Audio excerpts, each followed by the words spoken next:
Bismillahirrahmanirrahim. Assalamualaikum warahmatullahi wabarakatuh. Alhamdulillahirabbil alamin. Wassalatu wassalamu ala asrofil anbiya'i wal mursalin wa ala alihi wa sahbihi ajma'in, amma ba'du.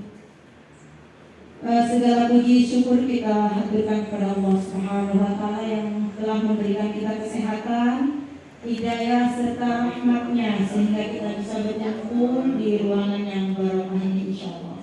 Selanjutnya salawat dan salam kita haturkan ke baginda Rasulullah sallallahu alaihi wasallam dengan ucapan Allahumma sholli ala sayyidina Muhammad wa ala ali sayyidina Muhammad. Pertama-tama Tiang sampaikan salam dari Bapak Kepala Sekolah karena tadi malam sudah Tiang laporan ke beliau bahwa hari ini kita akan ada rapat, yaitu rapat pengimbasan budaya positif dan P5. Jadi supaya Bapak Ibu guru tidak gampang istilahnya ketika nanti kita akan ada proyek P5. Selanjutnya sebelum membahas dulu tentang budaya positif. Ini adalah ilmu yang kami dapatkan dari CGP dan ini adalah berkaitan dengan kurikulum Merdeka Belajar. Bapak Ibu guru yang pernah membuka PMM, insya Allah akan mendapatkan ini juga. Selanjutnya, di sini ada pertanyaan pemantik, setuju atau tidak setuju? Hukuman dapat mendisiplinkan anak. Lalu yang kedua, pemberian hukuman dengan hal positif seperti membaca atau membersihkan halaman sekolah dapat meningkatkan disiplin anak. Selanjutnya yang ketiga, memberi penghargaan dapat meningkatkan motivasi belajar anak. Jadi kalau sistemnya sekarang ini tinggi, ini setuju apa enggak dulu? Setuju. Setuju. Setuju. Ibu guru di belakang setuju? Setuju ya, baik. Kita lanjutkan. Di modul ini 1.4 ini, disiplin positif dan nilai-nilai kebijakan universal, teori motivasi hukum dan penghargaan. Ternyata nanti kita akan lihat, ternyata hukuman itu dan penghargaan itu ada dampak negatifnya. Baik, disiplin positif, perubahan paradigma, ilusi guru mengontrol murid. Ilusi bahwa kritik dan membuat orang merasa bersalah dapat menguatkan karakter. Selama ini yang kita lakukan, yaitu kita mempunyai power. Anak-anak merasa di bawah kita gitu nih. Selanjutnya, nah ini perubahan paradigma stimulus respon teori kontrol atau teori pilihan. Stimulus respon, kita mencoba mengubah orang agar berpandangan sama dengan kita. Ini yang kita lakukan selama ini. Sedangkan di teori kontrol kita berusaha memahami pandangan orang lain tentang dunia. Jadi paradigma kita yang awal itu Bapak Ibu guru adalah ini. Yang sekarang kita diharapkan di kurikulum Merdeka itu adalah seperti sebelah kiri teori kontrolnya.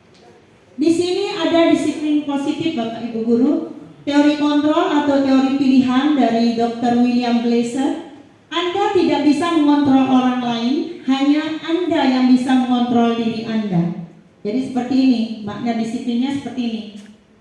Makna disiplin atau makna disiplin yaitu belajar kontrol diri. Itu intinya nih. Selanjutnya semua perilaku memiliki tujuan motivasi. Ini yang dilakukan kadang-kadang oleh peserta didik kita nih. Yaitu yang pertama Nurge. Ini karena artinya pointernya mati nih. Oh ya, hidup alhamdulillah. Ini Bapak Ibu guru untuk menghindari hukuman. Jadi setiap anak itu jangankan anak-anak, kita pun kadang ada teori motivasi ini, yaitu ketika kita melakukan sesuatu maka yang pertama adalah ada motivasinya untuk menghindari hukuman. Yang kedua untuk mendapatkan imbalan. Lalu yang ketiga untuk menghargai diri sendiri. Selanjutnya ini akan menurun menjadi nilai-nilai kebijakan universal. Selanjutnya posisi kontrol. Ini penghukum, pembuat rasa bersalah, lanjut teman, pemantau, manajer. Jadi dalam teori 5 posisi kontrol ini, selama ini kita sebagai guru adalah ini yang ada di sini, penghukum dan pembuat rasa bersalah. Selama ini, setelah mempelajari ini ternyata kita harus memiliki posisi manajer. Nanti bagaimana caranya nanti kita akan lihat nih. Selanjutnya adalah kebutuhan dasar manusia itu adalah ada 5. Bertahan hidup, penguasaan, kasih sayang dan rasa diterima, kesenangan dan kebebasan. Apakah mana disiplin? Nah niki, disiplin berasal dari bahasa Latin disciplina yang artinya belajar. Selama ini kalau kita bilang disiplin itu adalah ketaatan nih, tapi di sini adalah belajar. Maka asal dari kata ini berkonotasi selanjutnya belajar ini. Namun dalam budaya kita, mana kata disiplin telah berubah menjadi suatu yang dilakukan seseorang pada orang lain untuk mendapatkan kepatuhan. Nah, jadi ini perubahannya Bapak Ibu guru nih. Seharusnya itu disiplin itu adalah artinya belajar. Mereka sedang dalam pembelajaran. Selanjutnya, nilai-nilai kebijakan universal ini banyak sekali sebenarnya Bapak Ibu guru ya. Tapi dalam kurikulum Merdeka yang diambil itu adalah ini, profil pelajar Pancasila. Inilah yang akan berkaitan dengan materi kita yang selanjutnya yang nanti insya Allah akan kita launching. Nanti kita akan berdiskusi besar bagaimana selama ini supaya Bapak Ibu guru sesuai prosedur gitu untuk melaksanakan P5. Untuk nilai kebajikan profil pelajar Pancasila, saya rasa Bapak Ibu guru sudah tahu nih, ini adalah konsepnya ada 6. Beriman bertakwa, mandiri, bernalar kritis, berkebinekaan global, bergotong royong dan kreatif. Nah, ini adalah ketika anak-anak punya masalah maka kita akan kembali ke sini. Kebutuhan dasar hidup manusia. Jadi intervensi siswa yaitu mengetahui akan masalahnya disebabkan oleh apa. Nanti insya Allah akan kita bahas Bapak Ibu guru yang lanjutkan lagi. Akhirnya inilah yang Bapak Ibu guru dapatkan kemarin di BMM, yaitu menurut Ki Hajat Dewantara, merdeka itu artinya tidak hanya terlepas dari perintah, akan tetapi juga cakap memerintah diri sendiri. Ini yang perlu kita tanamkan pada diri kita Bapak Ibu guru. Dihukum oleh penghargaan. Nah selama ini kita mengadakan yang memiliki prestasi atau apapun itu biasanya kita kasih penghargaan. Ternyata ini akan mematikan motivasi peserta didik dan ini akan membuat kesenjangan. Makanya di kurikulum Merdeka itu isinya adalah pengaruh jangka pendek dan jangka panjang, penghargaan menghukum, mengurangi ketepatan, tidak efektif, merusak hubungan. Jadi ini ketika kita memberikan hadiah inilah yang akan terjadi Bapak Ibu guru. Selanjutnya bentuk program kebajikan atau apresiasi. Beri pengakuan secara khusus. Jadi sekarang itu tidak perlu kita memberi hadiah seperti itu ya, tetapi kita bisa memberikan penghargaan mungkin melalui kalimat atau melalui cara gitu nih untuk anak-anak. Selanjutnya seperti ini contoh pengakuan. Nah ini pembuka. Kemarin saya perhatikan nilai kebajikan rasa empatimu besar sekali. Situasinya pada saat menolong murid baru di kelas kita. Ini adalah contoh pengakuan apresiasi kebajikan ya. Jadi ini kalimat-kalimatnya bisa Bapak Ibu guru contoh. Selanjutnya tindakan guru. Nah ini mencatat 100 kali dalam buku kalimat saya tidak akan terlambat lagi itu adalah berbentuk hukuman atau konsekuensi. Ternyata ini sudah ada jawabannya ya. Lanjut saja insya Allah nanti di-share. Selanjutnya perbedaan hukuman dan konsekuensi. Nah, ini kalau hukuman sesuatu yang menyakitkan harus terjadi. Sedangkan kalau konsekuensi sesuatu harus terjadi. Membuat anak sakit fisik atau hati untuk jangka waktu yang lama. Kalau hukuman ini, kalau konsekuensi anak akan menghargai disiplin. Restitusi adalah proses menciptakan kondisi bagi murid untuk memperbaiki kesalahan mereka. Sehingga mereka kembali pada kelompok mereka dengan karakter yang lebih kuat. Atau istilahnya kita ajak dia ngobrol dulu, kita sadarkan mereka seperti itu. Selanjutnya, ini identitas gagal, ini kalimat hukumannya Bapak Ibu guru. Ini adalah negatif, ini kalimatnya netral, dan inilah kalimatnya yang positif. Sekarang di kurikulum Merdeka itu kita dituntut seperti ini Bapak Ibu guru. Selanjutnya, ini ciri-ciri restitusi bukan untuk menebus kesalahan, namun untuk belajar dari kesalahan. Jadi seperti itu nih. Selanjutnya memperbaiki hubungan, tawaran bukan paksaan. Jadi kita menawarkan kepada anak-anak. Dia yang akan memilih apa konsekuensinya, bukan kita yang menentukan seperti itu.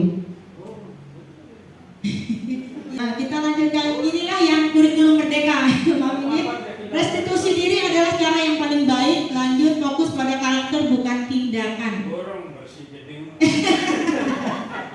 Betul. Selanjutnya keyakinan kelas. Nah, ini Bapak Ibu guru, keyakinan kelas kemarin apakah sudah dibuat oleh Bapak Ibu guru, terutama wali kelas nih, karena nanti itu akan kami cek lagi di pajangan-pajangan Bapak Ibu guru. Mengapa tidak peraturan saja? Mengapa harus keyakinan kelas? Nah, keyakinan kelas ini berasal dari peserta didik. Yang selanjutnya nanti akan seperti ini. Ini akan membentuk budaya positif nanti nih. Dari peraturan kelas itu akan menuju keyakinan kelas, lalu akan menuju ke lingkungan yang lebih positif, sehingga akan menjadi positif, budaya positif yang luar biasa di sekolah. Selanjutnya, nah seperti inilah kesepakatan kelas Bapak Ibu guru yang mana merupakan keyakinan kelas. Nah, ini nanti Bapak Ibu guru pilih. Kami murid yang peduli dengan teman-teman. Lanjut. Seperti ini kegiatan pendalaman keyakinan kelas. Tampak seperti ini, tampak seperti datang tepat waktu, tidak tampak seperti sering hadir terlambat. Ini bekerja, tampak seperti tekun bekerja dan menyimak guru, tidak mendengarkan guru dan kita acuh. Seperti ini. Nanti keyakinan kelas ini bisa dilakukan oleh Bapak Ibu guru mapel. Jadi sebelum kita pembelajaran itu kita juga tetap buat keyakinan kelas. Misalnya nanti selama pembelajaran ini berlangsung, apa yang kalian inginkan? Seperti itu. Nanti anak-anak akan bilang, oh Bu Guru, nanti harus aktif semua, tulis aktif seperti itu. Jadi keyakinan kelas itu bukan hanya untuk peraturan di kelas, tetapi ketika kita mengajar pun bisa tetap dibuat untuk keyakinan kelas. Lanjut.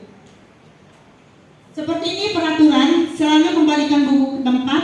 Ini termasuk dalam keyakinan kelas adalah tanggung jawab. Dilarang mengganggu orang lain, ini keyakinan kelasnya adalah menghormati orang lain. Seperti ini ya. Jadi Bapak Ibu guru wali kelas nanti bisa melihat ini peraturannya seperti apa, maka keyakinan kelas yang ditampilkan di situ seperti apa. Seperti ini ya. Lanjut. Ini tiang lolos kebutuhan dasar manusia. Posisi kontrol. Nah, seperti ini Bapak Ibu guru. Posisi kontrol ini ada 5. Yang pertama adalah penghukum. Ini yang sering kita lakukan terutama tiang kayaknya. Ini lalu membuat orang merasa bersalah. Apa ciri-cirinya? Ketika penghukum, kita menghardik, menunjuk, menyakiti, menyindir. Kalau membuat orang merasa bersalah, kita berceramah, mengatakan seharusnya ibu merasa kecewa sekali atas perilaku kamu. Nah, ini adalah kalimat membuat orang merasa bersalah.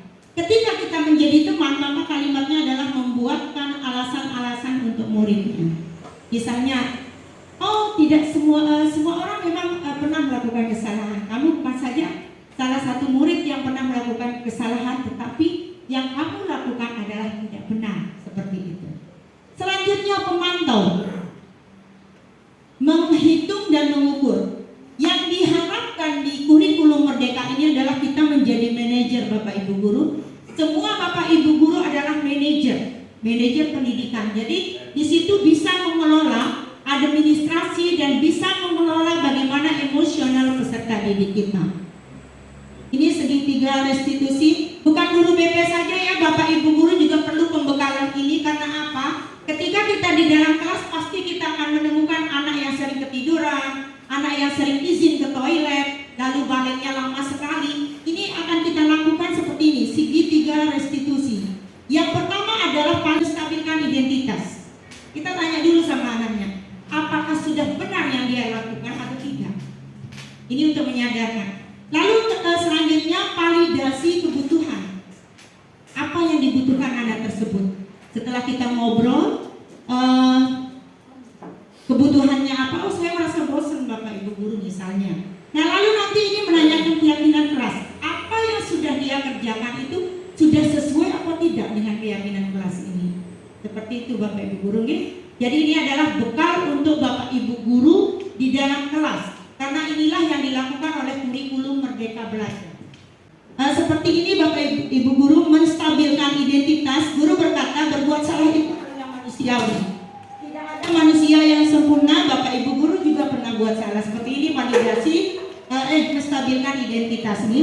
Selanjutnya, validasi kebutuhan. Kalimatnya bisa seperti ini.